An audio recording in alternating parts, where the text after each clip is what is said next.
Di suatu tempat, terdapat sebuah perkampungan yang subur, di mana masyarakatnya semua bertani, berkebun, dan bercocok tanam. Hasil mereka berkebun dan bercocok tanam, selalu mereka bawa ke pasar untuk mereka jual di sana. Untuk mencapai pasar yang terletak di seberang jurang yang curam, mereka membutuhkan waktu yang cukup lama dengan menggunakan mobil pickup. Mereka harus menyusuri bukit yang jauh, melewati terowongan yang gelap, melintasi tebing untuk akhirnya sampai di pasar seberang jurang. Begitulah aktivitas sehari-hari yang dialami oleh mereka berdua, Bimo dan Boma, dua orang pengantar sayur.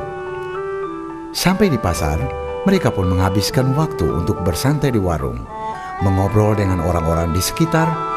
Sampai menjelang sore hari, mereka pun beranjak pulang, mengantarkan kembali para pedagang sayur untuk kembali ke desa mereka. Begitu saja terus-menerus. Sampai suatu hari, di pasar segalanya berjalan seperti biasanya. Tiba-tiba, Boma datang dengan mobil barunya yang besar, sebuah truk. Boma sengaja memamerkan mobil barunya itu. Bimo pun sadar dengan truk milik Boma, Boma dapat membawa hasil cocok tanam lebih banyak, juga lebih cepat dibandingkan mobil pickup tua milik Bimo. Setelah kejadian tersebut, di perjalanan, sepulang dari pasar, Bimo pun merenung dalam hatinya. Tiba-tiba di tengah jalan, Bimo tersentak karena melihat pemandangan di sekitarnya. Ia melihat dua tebing, yakni tebing di mana desanya berada dan tebing di mana pasar berdiri. Ia pun menyadari betapa dekatnya jarak antara desanya dengan pasar jika saja tidak terpisah oleh jurang yang dalam. Sontak Bimo pun tersenyum karena ide cemerlang melintas di kepalanya. Bimo pun mengendarai mobilnya dengan cepat, tidak sabar untuk buru-buru sampai di rumah.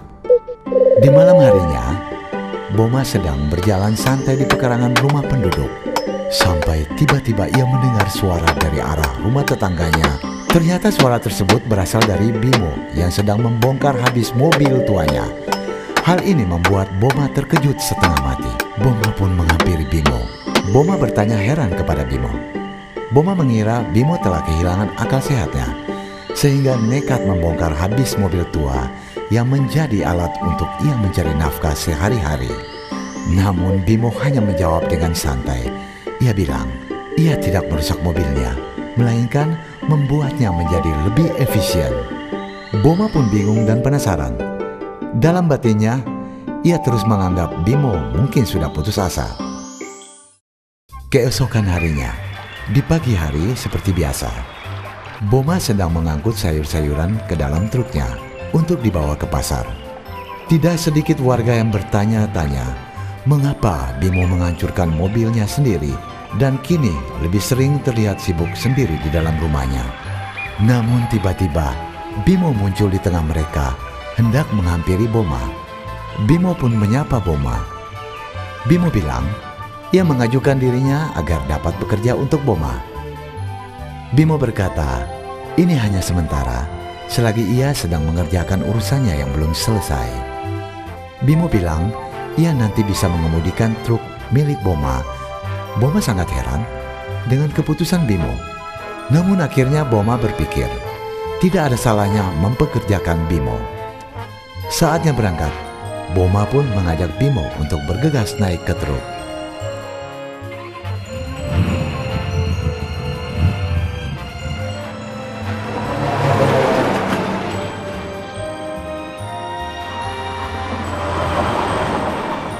Sesampainya di desa, Bimo pun langsung turun, seakan tak sabar untuk kembali mengerjakan urusannya di rumah, meninggalkan Boma yang masih saja heran dengan tingkah laku Bimo.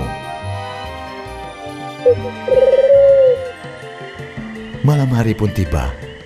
Terlihat sebagian warga sedang duduk santai, termasuk diantaranya adalah Boma. Tidak lama kemudian, Boma pamit pulang karena ia khawatir besok harus berangkat pagi mengantar sayur.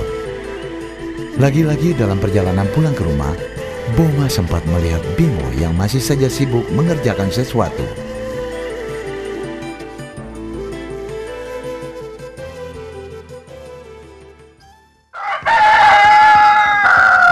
Keesokan paginya, Boma yang sudah siap di truknya sedang menunggu kedatangan Bimo. Namun tiba-tiba terdengar suara gaduh yang mendekat ke arah Boma. Boma pun terkejut. Ternyata Bimo datang membawa gerobak yang dipenuhi dengan berbagai bongkahan besi. Boma tak habis pikir melihat Bimo. Boma pikir mungkin Bimo ingin menjual bangkai-bangkai besi itu di pasar. Bimo menaruh gerobak tersebut ke belakang truk Boma. Mereka pun berangkat menuju pasar.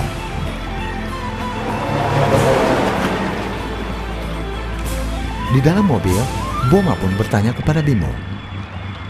Hei Bimo, besi bekasmu itu mau kau jual di pasar ya? Nanti lihat saja apa yang sedang kukerjakan di pasar. Alah, tidak usah, buang-buang waktu saja. Sesampainya di pasar, Bimo bergegas turun untuk mengambil barang bawaannya. Tingkah laku Bimo mengundang rasa penasaran warga sekitar. Salah satu warga itu pun bertanya kepada Boma, ada apa dengan Bimo yang tingkah lakunya menjadi aneh tidak seperti biasanya?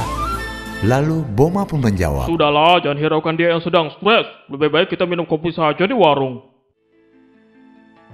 di siang hari, Bimo terlihat sudah hampir menyelesaikan pekerjaannya.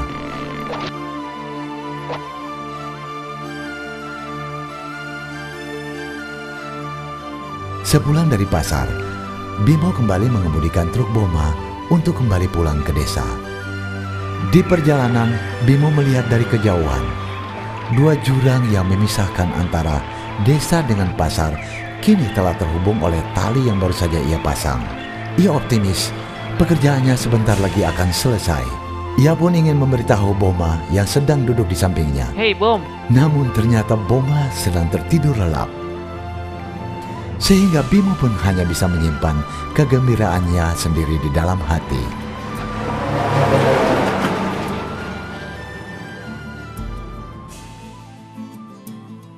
Keesokan harinya, Boma seperti biasa sedang menunggu Bimo. Tiba-tiba, suara Bimo yang begitu lantang terdengar cukup membuat Boma terkejut. bapak-bapak, ibu-ibu sekalian, bisa minta perhatiannya sebentar. Aku bisa mengantarkan kalian ke pasar hanya dalam waktu yang amat sangat singkat. Bagaimana? Ada yang mau mencobanya? Warga sekitar dan Boma pun menyambut perkataan Bimo dengan tawa. Seakan menganggap Bimo sudah kehilangan akal. Boma pun menghampiri Bimo. Hei Bimo, kamu jangan mempermalukan dirimu sendiri dong. Aku tidak bohong, aku bisa buktikan kok. Ayo ikut ke belakang rumahku. Bimo pun mengajak seluruh warga, termasuk Boma, untuk mengikuti dia ke belakang rumahnya. Benar saja, ia pun menunjukkan alat yang telah ia ciptakan. Sebuah kereta gantung yang sebagian besar ia buat dari komponen-komponen mobil tuanya terdahulu. Kereta gantungnya ini dapat menyeberangi jurang yang memisahkan antara desa dengan pasar yang berada di ujung tebing lainnya. Bimo pun memperagakan cara penggunaan kereta gantung ini. Pertama, uang koin harus dimasukkan ke tempat yang telah disediakan untuk membuka palang dan menyalakan mesin. Terasa sia-sia penjelasan dari Bimo, karena warga pun kembali menertawainya. Para warga yang berkumpul pun bubar untuk kembali beraktivitas. Bimo yang begitu terpukul, hanya bisa duduk terdiam untuk bersabar menerima kenyataan pahit. Nak Bimo, Namun, Bimo tidak menyadari bahwa ada sepasang suami istri yang dari tadi ikut beranjak dari sana. Nak Bimo, kami sedang terburu-buru ingin pergi ke pasar. Mereka pun menghampiri Bimo. Kalau benar kereta gantung itu bisa membawa kami lebih cepat sampai ke sana, kami sangat ingin segera mencobanya. Bimo pun ceria kembali dan langsung mempersilahkan sepasang suami istri itu untuk mencoba kereta gantungnya. Dan Bimo pun menyalakan mesin. Kereta gantung pun melaju. Di tengah perjalanan, Bimo sempat mengajak sepasang suami istri tersebut untuk sebentar saja melihat ke sisi luar. Ternyata terdapat pemandangan di antara tebing yang sangat menakjubkan, bagaikan surga yang hilang. Sepasang suami istri tersebut pun yakin mereka belum pernah melihat pemandangan seindah ini sebelumnya. Tidak lama, kereta gantung pun tiba di pasar. Mereka pun terkejut. Ternyata benar, Mereka sudah sampai di pasar seberang jurang. Mereka sadar telah melalui perjalanan yang amat singkat. Lekas-lekas sepasang suami istri itu pun berpamitan dengan Bimo untuk segera berjualan di pasar. Saat tiba di pasar, mereka yang langsung menggelar dagangannya cukup terkejut dengan banyaknya para pembeli yang menghampiri mereka. Ini dikarenakan pasar masih terlalu sepi. Akibat mereka datang lebih awal. Hal ini sangat menguntungkan mereka. Beberapa saat kemudian, sepasang suami istri tersebut dapat bersantai sambil meminum teh di warung karena dagangannya sudah habis. Pada saat bersamaan, truk Boma pun tiba. Boma yang baru saja turun sangat terkejut melihat sepasang suami istri tersebut. Boma pun menghampiri dan bertanya kepada mereka, bagaimana bisa mereka sampai di pasar secepat ini? Kami tiba di sini dengan menggunakan kereta gantung buatan Bimo. Hanya dalam waktu beberapa menit, kereta itu menyeberangkan kami dari desa langsung sampai ke pasar. Sangat praktis sekali. Kabar tentang kereta gantung buatan Bimo pun tersebar kemana-mana, sehingga banyak warga yang penasaran ingin mencoba menaikinya. Dan dari hari ke hari, antrian panjang pun terbentuk. Karena semakin banyaknya warga yang ingin mencoba kereta gantung buatan Bimo. Kini Bimo pun tidak perlu lagi bekerja setiap hari, karena setiap koin yang dimasukkan ke dalam mesin kereta gantungnya mengalir langsung menuju ke satu tempat, yakni ke rumah Bimo. Selang beberapa tahun, Bimo memperbaharui alatnya menjadi lebih canggih, sehingga setiap koin yang dimasukkan oleh warga otomatis akan menambah saldo di rekening Bank Bimo. Banyaknya waktu luang dan pendapatan pasif yang mengalir terus, Bimo pun tak ragu untuk menikah dan menghabiskan banyak waktu untuk berkeliling dunia bersama istrinya, berbulan madu di Paris, Prancis, menjalankan ibadah haji di Mekah, juga mampir ke Sphinx, Mesir. Bagaimana dengan Boma? Ia kini bekerja untuk Bimo, menjadi operator kereta gantung. Beberapa tahun pun berlalu. Bimo pun memiliki anak, serta rumahnya berangsur-angsur menjadi lebih besar dan mewah. Di dalamnya ditempati Bimo beserta keluarganya yang selalu harmonis. Saya bisa, Anda pun pasti bisa. Pasti berhasil. Bagaimana dengan Anda? Cara mana yang Anda pilih? Jika Anda belum menemukan jawabannya, coba ikuti pertanyaan berikut ini. Apakah Anda mempunyai penghasilan yang datang terus-menerus atau tanpa bekerja?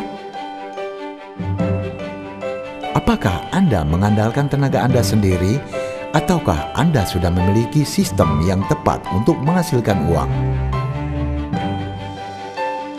Apakah penghasilan Anda mengalir terus walaupun Anda sudah tidak ada? Apakah Anda bisa berhenti bekerja kapan saja Anda inginkan, namun penghasilan Anda tidak berhenti?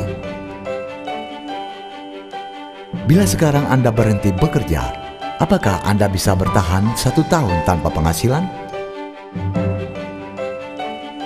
Jika jawaban Anda adalah tidak, segera hubungi orang yang mengundang Anda, mengajak, atau meminjamkan DVD ini, atau dapatkan DVD ini di kantor pusat atau franchise Gema Jaya di kota Anda.